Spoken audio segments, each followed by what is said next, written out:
Hello बच्चा लोग। तो मित्रों, आप घर पर हो, सेफ हो और पढ़ाई पे भी फोकस कर रहे हो, मैं ये मान के चल रहा हूँ।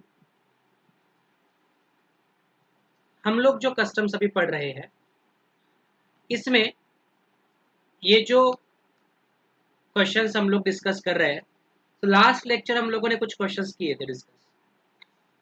तो पहले आज के सेशन में मैं पिछले लेक्चर्स के कुछ क्वेश्चंस को क्विकली रन थ्रू करूंगा, सो दैट एक क्विक रिवाइज हो जाए, वो चीज़ों को फिर से रीलुक कर लो आप लोग। और आज एक ही नया क्वेश्चन हम करेंगे और अगले लेक्चर में जब हम देखेंगे उसका एक फ्लायर देखेंगे कि उसमें हम क्या और किस तरह के क्वेश्चंस में हम डील करने वाले हैं। तो ये क्वेश्चन आप लोगों को हमने लास्ट लेक्चर सॉल्व किया था, जहाँ पे क्या कहा गया था, आपको पूछा गया था, क्या पूछा गया था आप लोगों को, देखिए, to find out the assessable value. आप लोगों को पूछा क्या गया था, क्या कैलकुलेट कीजिए सर, आप लोग कैलकुलेट कीजिए accessible value of the imported goods. ठीक है। सो फैक्ट्री कॉस्ट दिया था आपको एक्सपोर्टिंग कंट्री में, ट्रांसपोर्ट चार्जेस दिए थे फैक्ट्री से प्लेस ऑफ एक्सपोर्ट तक के, और एक्सपोर्ट के प्लेस पे उसको लोडिंग के चार्जेस दिए थे। तो हम लोगों ने इन तीनों को ऐड करके एफओबी निकाला था। इसमें एफओबी रेडीमेड दिया नहीं था। फिर उसमें बाइंग कमीशन को तो इग्नोर ही करना था। फ्रेट एक्चुअल दिया तो एक्चुअल फ्रेट ऐड किया। इंश्योरेंस एक्चुअल दिया नहीं है तो 1.15% ऑफ एफओबी ऐड करके हमें मिला सीआईएफ वैल्यू या accessible value in foreign currency. फिर ये एक्सचेंज रेट अप्लाई करके हमने निकाला है accessible value in Indian rupees. Various notes वगैरह जहां पर जो भी नेसेसरी थी आप लोगों ने वो सारी नोट्स लिखी है। और ये वाला जो पर्टिकुलर क्वेश्चन है आप एक्सपेक्ट कर सकते हो 8 मार्क्स या 9 मार्क्स, और कोशिश करनी है पूरे में से पूरे मार्क्स।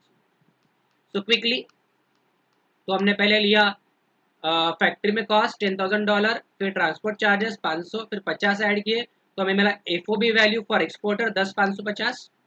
बाइंग कमीशन को इग्नोर किया, इंश्योरेंस ऐड किया 1.15% ऑफ एफओबी, फ्रेट ऐड किया जो एक्चुअल दिया था, तो यहाँ पर ये सीआईएफ वैल्यू और एवी इन रुपीज आ गया। कुछ नोट्स लिखे थे, नोट्स हमने लिख लिया। फिर ये क्वेश्चन नंबर 6 था, जहाँ पे अगेन जानबूझ के ये वर्ड यूज किया गया एफओबी का, ताकि आपको कंफ्यूज किया जाए, क्योंकि हमारे कस्टम के लिए ये एफओबी नहीं है। This is not FOB for our customs. तो ये 2 लाख येन की इसकी जापानीज की कॉस्ट हो गई। Freight from Japan to India port 20,000 yen, और इंश्योरेंस ये सारा एफओबी में ऐड करके दोनों को मुझे सीआईएफ निकालना है या मेरा एबी निकालना है। इसको मैं वहां पे यूज करूंगा, मतलब पहले मुझे इसका एफओबी निकालना है, तो एफओबी में एक मैं ऐड करूंगा डिजाइनिंग चार्जेस। ये इंडिया में पेड किए, इसको हम इग्नोर करेंगे। मुंबई पोर्ट की बात करें, इंपोर्ट का बात का खर्चा हम इग्नोर करेंगे। हाँ, ये जो कमीशन है जो इंडिया में पेड किया वो ऐड करेंगे, राइट। वो ऐड करके मुझे मिलेगा मेरा एफओबी वैल्यू। तो जैसे एफओबी जो दिया है क्वेश्चन में, डिजाइनिंग चार्जेस ऐड किए, कमीशन ऐड किया, हमें मिल गया एफओबी फॉर कस्टम 2,40,000, और अब इसी को रुपीज में कन्वर्ट कर रहे हैं। सर ऐसा क्यों? क्योंकि यहाँ पर सीआईएफ के लिए उसने तिकड़म रचाया है, इंश्योरेंस रुपीज में दिया है। तो अगर आपने गलती से इसको येन ले लिया, गए, आपको मिलेगा अंडा, 0 मार्क्स। तो उसको रीड केयरफुली करना है ना, 10 मार्क के लिए क्वेश्चन को पकड़ के चलना आपको।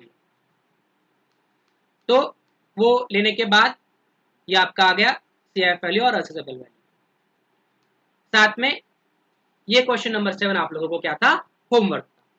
सो एक 2-5 मिनट में फटाफट फटाफट जितना मेरे लिए पॉसिबल हुआ मैंने पिछले क्वेश्चंस को आपको एक बार रन थ्रू करवा दिया। अभी हम लोग देखेंगे इस क्वेश्चन नंबर 7 को और कोशिश करेंगे इस क्वेश्चन 7 को सॉल्व करने की। तो कहा है कंप्यूट ड्यूटी पेबल। यहाँ पे आपको ड्यूटी पूछा है। मैंने कहा था आपको क्वेश्चन अलग अलग आ सकते हैं। एक आपको पूछ सकता है ड्यूटी पेबल, एक आपको पूछ सकता है वो कैलकुलेट एवी, या फिर वो आपको पूछ सकता है duty plus AV.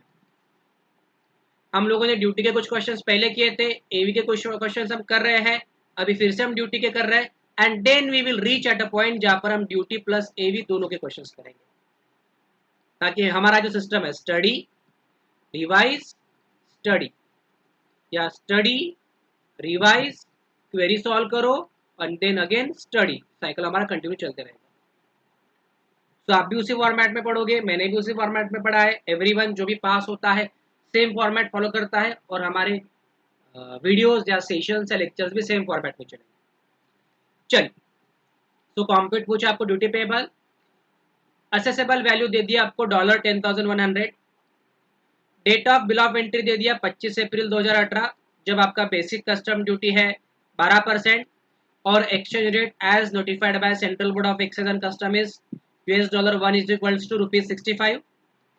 Date of entry inward दे दिया 21 अप्रैल, उस समय का बीसीडी दे दिया 16%, और उस समय का exchange rate as notified by central board of excise and custom दे दिया $1 इज इक्वल टू ₹60। और आईजीएसटी का रेट दे दिया 12%। आईजीएसटी क्या है, हमने टाइप्स ऑफ ड्यूटी में पढ़ा है। सोशल वेलफेयर सरचार्ज दे दिया 10%, 10%। मेक सुटेबल एजम्पशन, और आपको कहा है नियरेस्ट रूपी में जाके ड्यूटी निकालना है। तो एक बार क्विकली कुछ चीजें देख लेते हैं।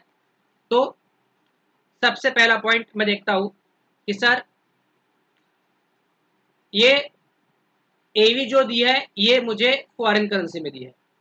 अब इसे इंडियन रुपीज में कन्वर्ट करने के लिए मैं क्या करूंगा, I will use CBC exchange rate. यहाँ पे सीबीसी वर्ड यूज किया तो सीबीसी यूज करूंगा मैं। सीबीसी रेट कब का, sir bill of entry present करने के दिन का, बराबर है।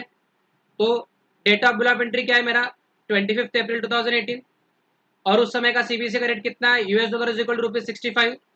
तो मैं लूंगा ₹65 का रेट लूंगा करेंसी कन्वर्जन के लिए, ठीक है।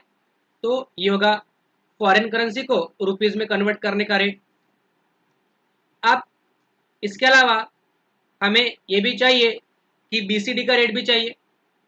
तो बीसीडी के लिए हम क्या लेते हैं sir, BO presenting bill of entry और entry inward whichever is letter.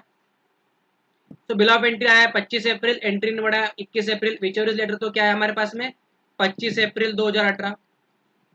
इस दिन का रेट कितना है 12%, तो मैं कितना चार्ज करूंगा 12%। आई होप आप लोगों को क्लियर है। मतलब सबसे पहले मैं क्या करूंगा, ये जो मेरा असेसेबल वैल्यू है $10,100, इसको मैं इंडियन रुपीज में कन्वर्ट करूंगा बाय अप्लाइंग दिस ₹65 का रेट। ये हो गया ए।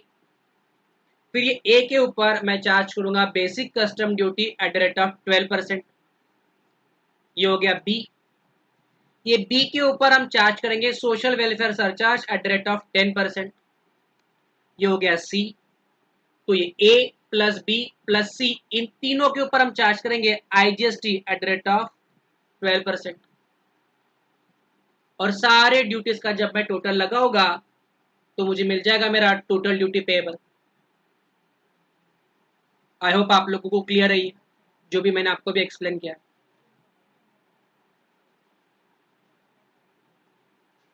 चलिए फटाफट देख लेते हैं हम लोग।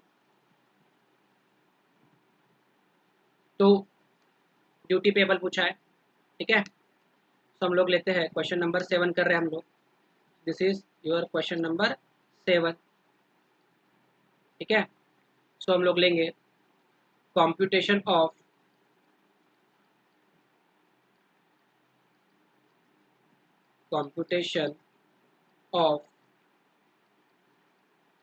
Duty payable.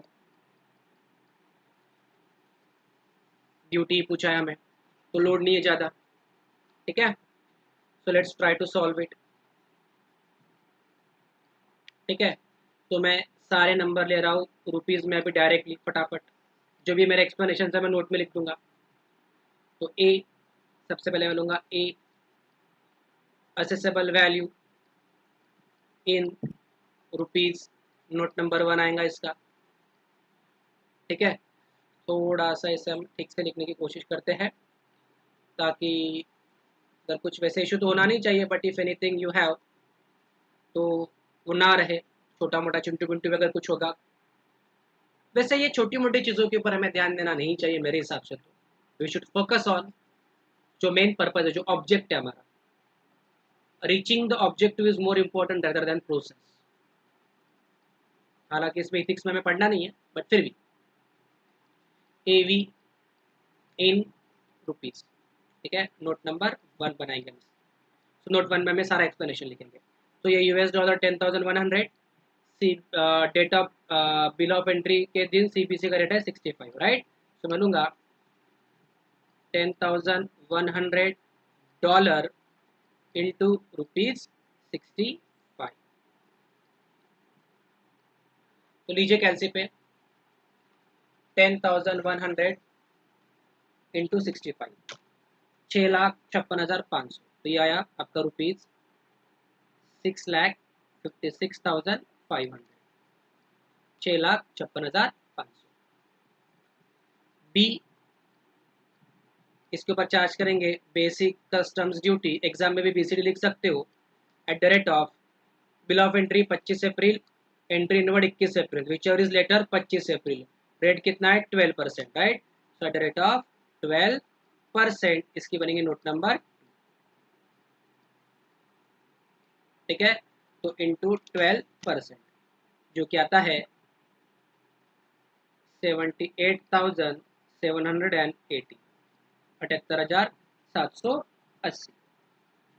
इस पर हम ऐड करेंगे सी, सोशल वेलफेयर सरचार्ज। देखिए आपको दिया सोशल वेलफेयर सरचार्ज कितना है 10% से, surcharge at the rate of 10% on B,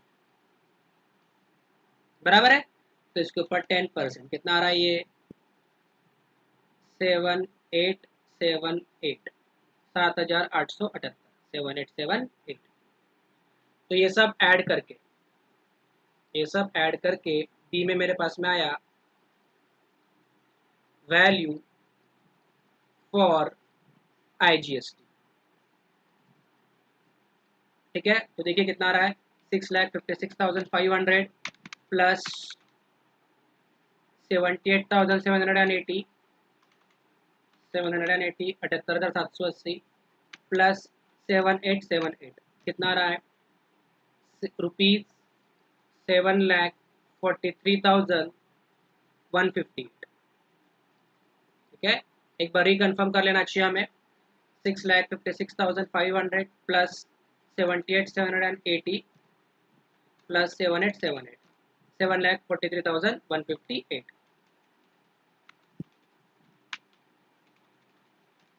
7,43,118। अब इस पे ऐड करेंगे ई IGST at the rate of, देखिए आईजीएसटी का रेट कितना है,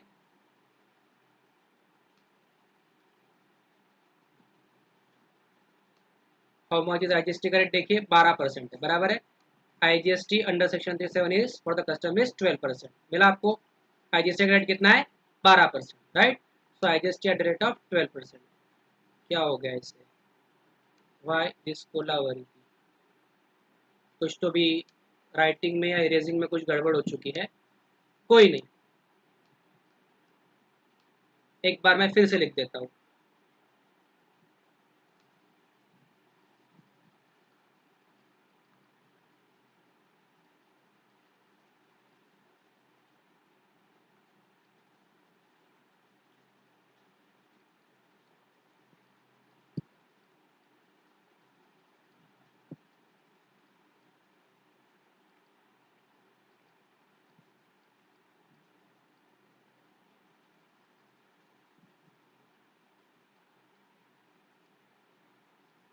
ठीक है, ये ऐड हो गया आईजीएसटी रेट ऑफ 12%, ठीक है। तो 7,43,158 इंटू 12% कितना हो रहा है 89,179, 89,179। तो ये सब ऐड करके मेरी लैंडेड कॉस्ट, ये जो नंबर आया इसको हम कहते हैं लैंडेड कॉस्ट, ठीक है। या फिर सिंपली कॉस्ट भी बोल सकते हो आप। कितनी है देखिए 743,158 प्लस 89,179, 89,179। तो वो कितना आ रहा है, वो आ रहा है हमारा ₹8,32,337, अब उसने पूछा ड्यूटी पेबल कितना रहेगा, बराबर है, he has asked how much is duty payable, बराबर है, इसलिए हम कहेंगे therefore, इसीलिए just a second, duty payable उसने पूछा हमें, फटाफट हम लोग देख लेते हैं कि ड्यूटी इक्वल्स टू, ड्यूटी कितना रहेगा, टोटल ये 8 32 237 है, राइट, तो हम करेंगे 8 32 337, सॉरी 832 337 माइनस ये ए भी कितना था 656,500, 6,56,500 इक्वल टू कितना है देखिए, माइनस 656,500 इक्वल टू आता है ₹1,75,837 इज योर ड्यूटी पे, सिंपल इज योर आंसर। आप चाहते तो ऐसा भी कर सकते थे, this plus this plus this, अगर आप ऐसा भी करते हो मतलब बीसीडी कितना है 78,780 plus social welfare surcharge 7878 plus IGST 89,179, इन सबको अगर ऐड भी करते हो आप तो देखिए कितना होता है 78,780 प्लस 7878 प्लस 89,179, सबको ऐड करते हो तो भी कितना आता है 175,837, इतना ही आएगा 175,837, duty payable will be same, किसी भी तरीके से जाओ आंसर तो सेम ही आना है आपका, there is no going to be no difference in your answer, ठीक है। सो आई होप आप लोगों को ये क्लियर है, ठीक है। सो आगे बढ़ने से पहले, before we proceed, let us look at some other thing. इसी क्वेश्चन को एक बार फिर से देख लेते हैं, 1,75,837 का हमारा आंसर आया था, राइट, तो ये सेम है कि नहीं, एक बार क्विकली देख लेते हैं। तो सबसे पहले ए भी लिया अपन ने 656,500, इसके ऊपर हमने बीसीडी लिया 78,780, देन उसके ऊपर हमने सोशल वेलफेयर सरचार्ज लिया 7878, तो बैलेंस आया इतना, उसके बाद हमने चार्ज किया आईजीएसटी 89,179 का, फिर यह वैल्यू फॉर इम्पोर्टेड गुड्स, मतलब ये आई टोटल वैल्यू होगी मेरे लैंडेड कॉस्ट होगा जिसको कहते हैं, फिर नीचे आया कस्टम ड्यूटी, है ना, तो ये आया 175,837, 175,837। आई होप आप लोगों को ये क्लियर, ठीक है। ये क्वेश्चन नंबर 8 से हम लोग बढ़ेंगे अगले लेक्चर में, आज हम यहीं पर रुक रहे हैं, थैंक यू वेरी मच।